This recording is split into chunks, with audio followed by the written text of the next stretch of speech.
Unity of Houston is an inclusive church where we seek to understand and live the teachings of Jesus and other spiritual masters.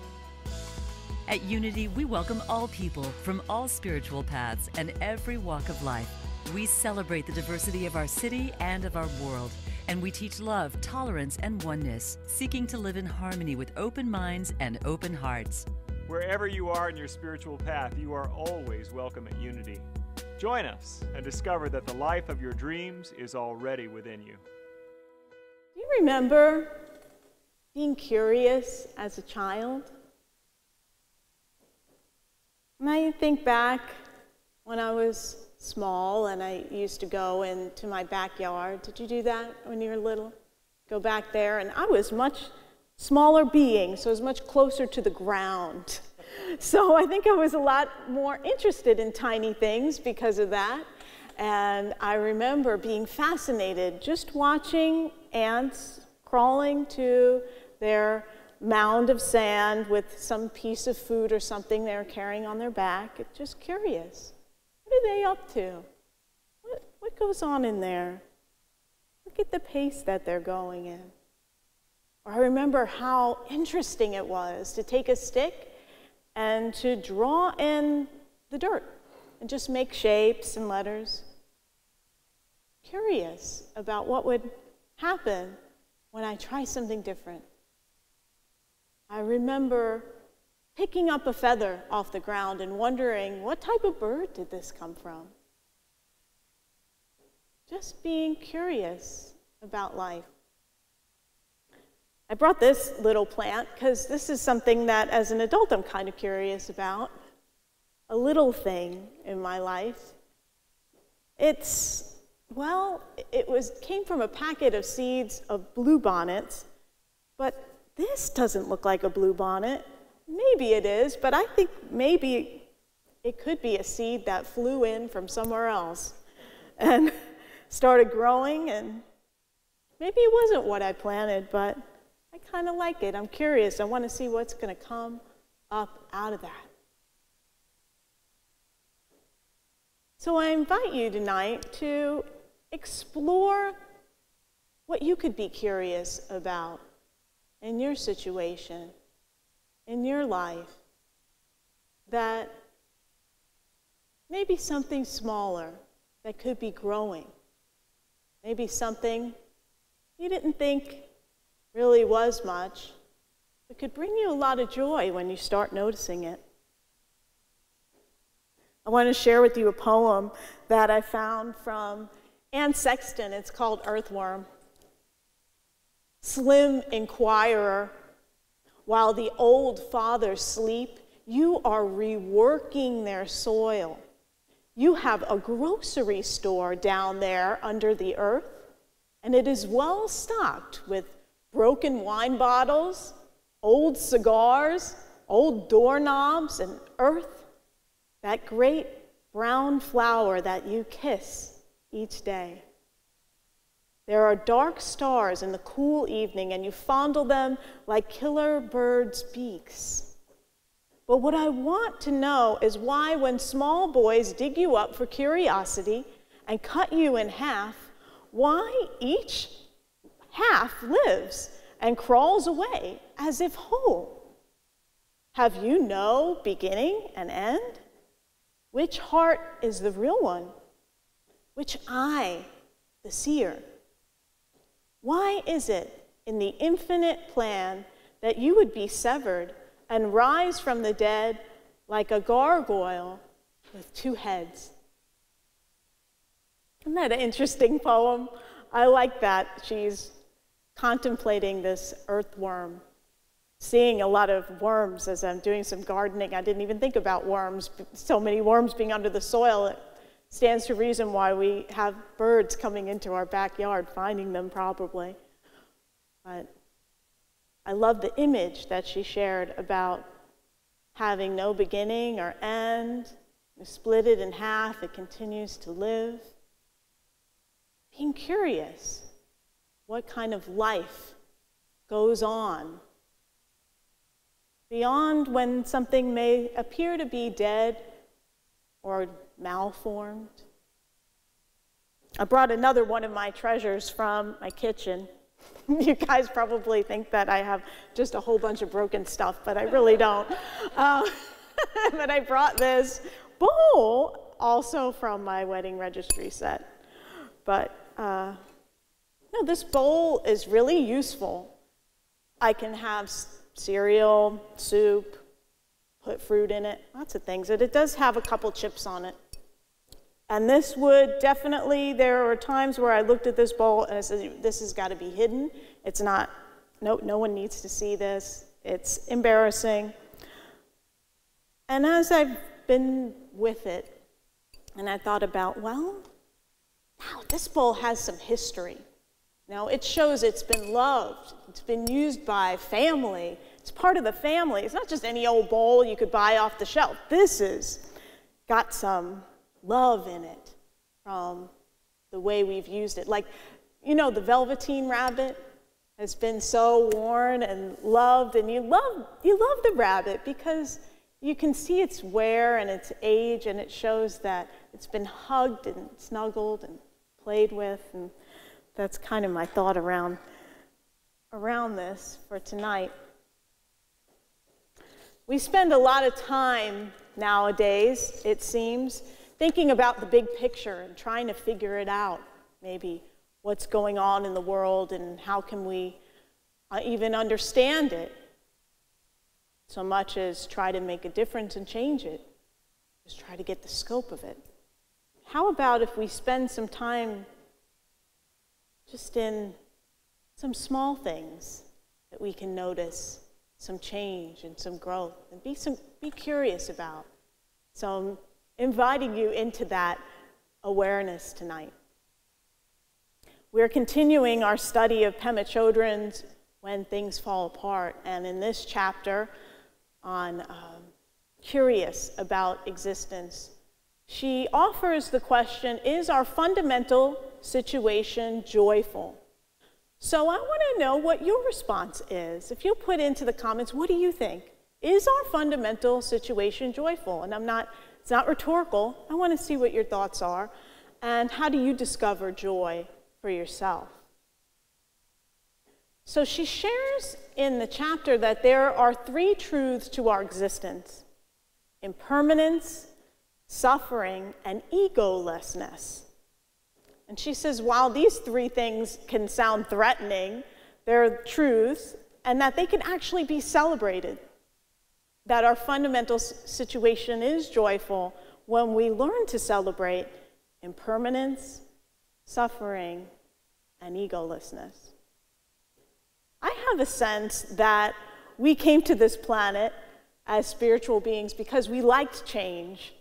We wanted to experience change of seasons, being born and going through childhood and puberty and becoming an adult and then becoming old and one day releasing our life and transforming into the next form of life and just seeing it as a cycle, as a flow. Impermanence is a goodness of reality. We can guarantee it. When I lived in Unity Village, people used to say about the weather there, if you don't like the weather today, just wait till tomorrow. Because there was a lot of shifts in weather there. And we can look at our lives and our situations in that way, that if our present situation is not joyful, well, what about tomorrow? Or what about the next minute or the next hour? That it's not permanent. There's always change, always change. There's joy in falling in love, and then there's joy, people celebrate their divorce, like, yay, I'm glad it's over. So there can be joy in all of life. The problem with impermanence is that we can tend to despair in it and resist it and see it as pain. Oh, it's because we want things to last forever, and we've forgotten that they just don't. They never do. We try to create things that are permanent, that won't ever biodegrade, and then they do, and go, wait, that was supposed to last forever, that was guaranteed.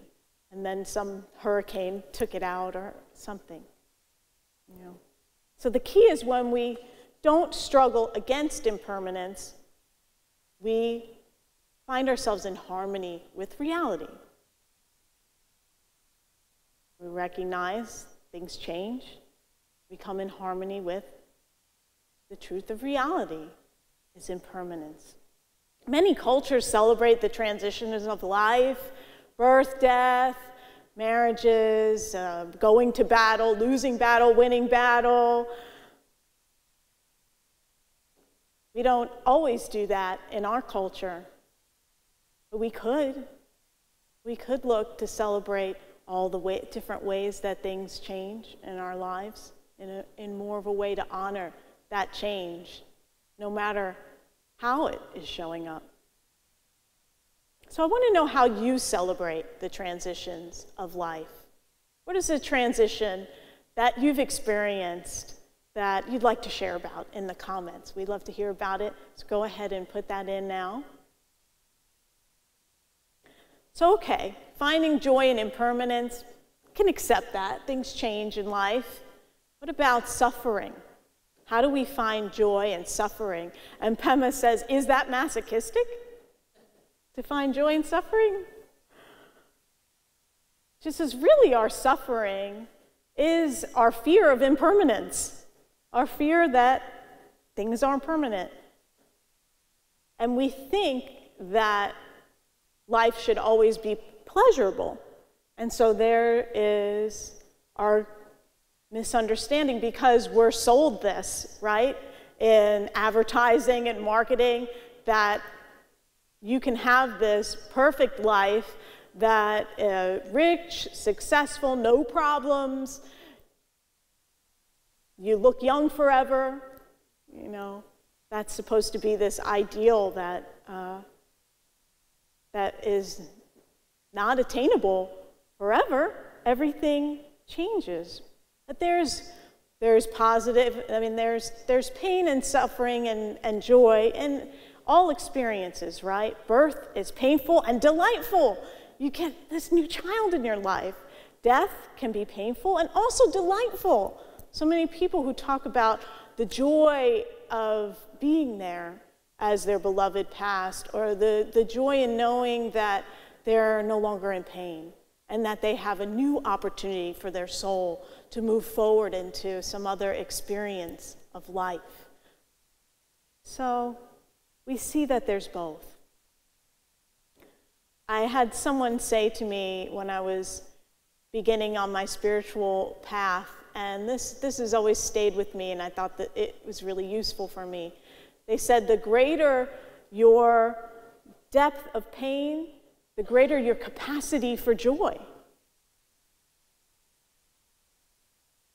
So if you've had deep grief and pain in your life, know that this also gives you an even greater capacity to realize brighter and more celebratory joy in your life. That it's a both and. I know that the pain that we have felt in this past week or two as we've felt the loss of George Floyd, we find that there is a way to celebrate because it has brought us together into a greater understanding. We see the impermanence of systemic racism, that it is changing and it will continue to change as we bring our consciousness to it. Karen brought such a wonderful talk on Sunday where she addressed that, and I invite you to listen to that if you haven't had a chance to do so. My third question for you this evening is, in what ways do you discover joy in the midst of suffering? So I'm curious how joy has shown up for you in the midst of an experience where you've had some suffering. We want to know. Let us know. Put in the comments. So the third truth, egolessness. How can we celebrate egolessness? Well, we know egolessness is when we are in our true nature. And in unity, we call Christ consciousness. In Buddhism, would be called Buddha nature. When you're fully present and the light that you are shines forth. Pema Chodron says that ego is just anything that filters the light. That's all that it is. Anything that covers up our basic goodness that we are. Ego is simply covering up our experience of being here now. Do you notice that? How the ego takes us into the past and futurizing, and you can be somewhere and not even really be present. So we can celebrate those times of egolessness. And we all have that because it's a state of consciousness. Now, some people walk in a state, you have states and stages. So a stage of consciousness like Jesus Christ demonstrated, verity consciousness, Christ consciousness, where he walked in this state of egolessness for much of his existence. We know he experienced all states of consciousness that were expressed in the Gospels in the telling of his life. And so we all move through different states of consciousness. We can celebrate the egolessness state of mind. Pema Chodron says, egolessness is a state of mind that has complete confidence in the sacredness of the world. It is unconditional well-being, unconditional joy that includes all the different qualities of our experience. We can recognize that sense of unconditional well-being, unconditional joy. When that shows up, we celebrate that and we honor that and know that if we're not experiencing that, that can change, and we can return to that as we consciously do our spiritual practice. And so to close my message tonight, how do we celebrate impermanence, suffering, and egolessness? Remaining curious about existence. So what we can be curious about is how we recognize and respond to impermanence in our lives. When the iced tea runs out, impermanence, right? Oh man, out of iced tea. You know, groceries are a great way to notice how we handle impermanence. It's like, yes, I have a full fridge, groceries are here. Oh, I'm out of groceries, I gotta go shopping. It comes around again and again. You notice the impermanence of groceries. So that's something to notice, how you respond to that. Your dog dies, impermanence. Your car gets hit in a hit and run accident, and you come and you see the car smashed, impermanence. Even our thoughts are impermanence. So this is where we can be curious and recognize our reactions, and they're usually habitual reactions. It's the same with suffering, usually a habitual reaction to suffering. And so we can recognize when we have in this awareness moments of egolessness where we have a fresh perspective, where we're not in our habitual patterns, when we have clear perception and an opening of our mind and our heart. So I want you to find out for yourself if your fundamental situation of life is joyful, and remain curious about existence and your responses to life, and see if you can discover for yourself the peace that is here for you today. Namaste. Thank you for watching this message today. I'd like to invite you to join us in person here on campus at Unity of Houston for Sunday morning or Wednesday evening services. If you can't be with us here on our campus, you can still join us live on Facebook or on our website, unityhouston.org, Sunday mornings at 11 a.m. Central.